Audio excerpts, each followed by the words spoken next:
This is the first of 5 short talks I gave at the Symposium on Financial Crime held at Jesus College, Cambridge in late August 2026. Global Anti-Money Laundering. Fighting Networks with a Bureaucracy. Now, I believe this title sums up almost every frustration I've had with AML over the past 40 years. Think about it. Networks learn, networks adapt, networks evolve, but bureaucracies write procedures. Networks experiment, bureaucracies produce reports. Networks exploit uncertainty, bureaucracies try to eliminate it. It's not that either side is behaving irrationally. The tragedy is that one side is evolving while the other is administrating. And evolution almost always defeats administration. Every year in the AML industry, it spends astronomical sums. Banks hire thousands of compliance officers. Regulators issue new directives. Technology vendors promise revolutionary software. Artificial intelligence has become the latest miracle, waiting just beyond the horizon, and yet organised crime continues to expand. Online fraud has industrialised. Ransomware is international. Professional money laundering networks have become increasingly sophisticated. Now, if success is measured by effort, AML would be one of humanity's greatest achievements. However, if success is measured by outcomes, we would be forced to ask a much more awkward question.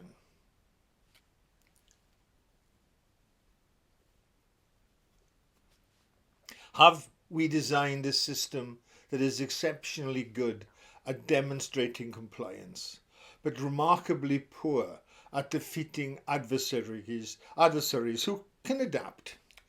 The problem begins with a misunderstanding. We imagine money laundering is primarily about dirty money. It isn't. It's about adaptive human behaviour. Money merely counts the score. The real phenomenon is innovation. Criminal organisations innovate relentlessly. They test ideas, they abandon failures, they instantly copy success.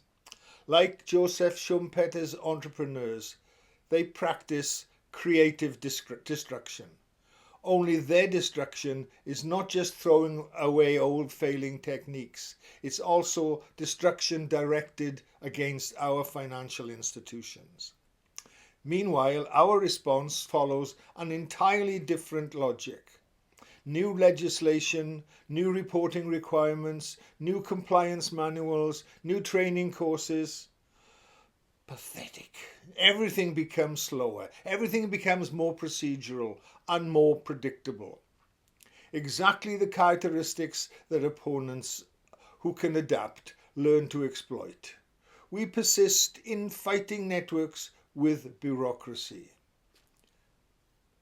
In the technological construction of reality, Dionysios Demetis and I argued that technology never simply automates reality. Technology constructs reality. That distinction changes everything.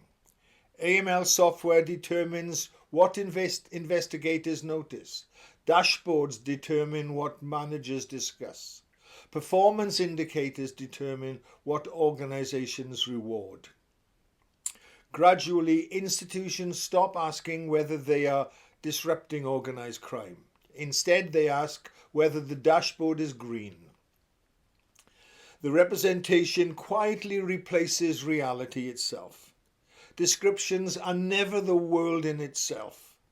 They are merely simplified constructions of it. The danger begins when institutions forget the difference between the two. Artificial intelligence now promises salvation. But who says criminals won't have better AI? Who says they won't innovate faster? Every advance in defensive AI creates incentives for offensive AI. Deepfakes, synthetic identities, autonomous fraud agents, AI-generated social engineering, machine speed money movement.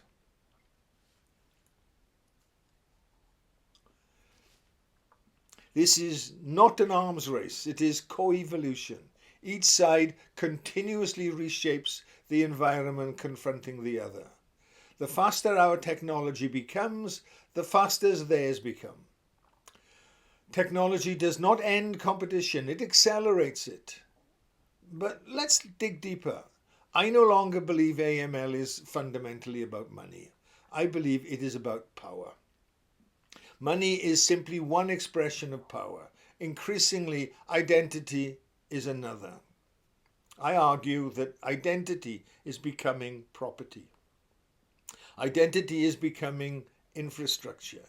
Your digital identity determines whether you may transact, whether institutions trust you, whether algorithms recommend you, whether financial systems admit you, whether governments recognize you. The future struggle against financial crime may not revolve around tracing money at all. It may revolve around governing digital identity. That possibility should both excite and alarm us because every technology capable of stopping criminals is equally capable of controlling ordinary citizens. The boundary between protection and surveillance has never been thinner. Back in the new Barbarian Manifesto, I argued the defining struggle of the 21st century would not primarily be between nation states.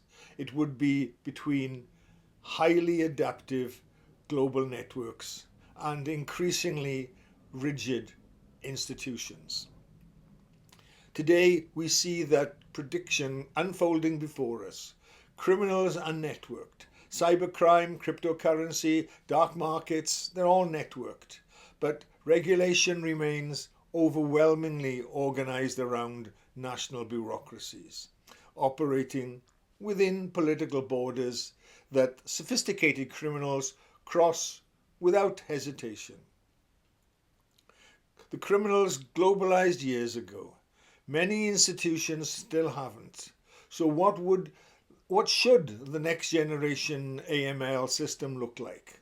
Not a bigger bureaucracy, not a larger database, not another 1,000-page rulebook.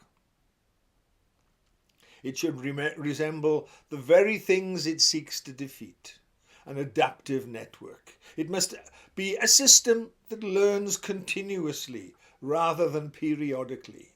One that shares intelligence instantly rather than institutionally, that measures disruption instead of paperwork, that rewards curiosity instead of conformity, that accepts uncertainty instead of pretending it hasn't eliminated it. Above all, it must become a system capable of redesigning itself as quickly as organised crime redesigns itself. So let me leave you with one final thought. For 40 years we have asked, how can technology improve AML? Perhaps that is the wrong question. The better question is this: how do we stop technology becoming yet another layer of bureaucracy? Because technology does not automatically create intelligence. Sometimes it simply automates yesterday's mistakes. The real technological frontier is therefore not artificial intelligence. Rather, it is institutional evolution. Can our institutions become as adaptive as the networks they confront? Because if they cannot, we will continue fighting adaptive networks with bureaucracy. History suggests there is only one likely winner. Thank you.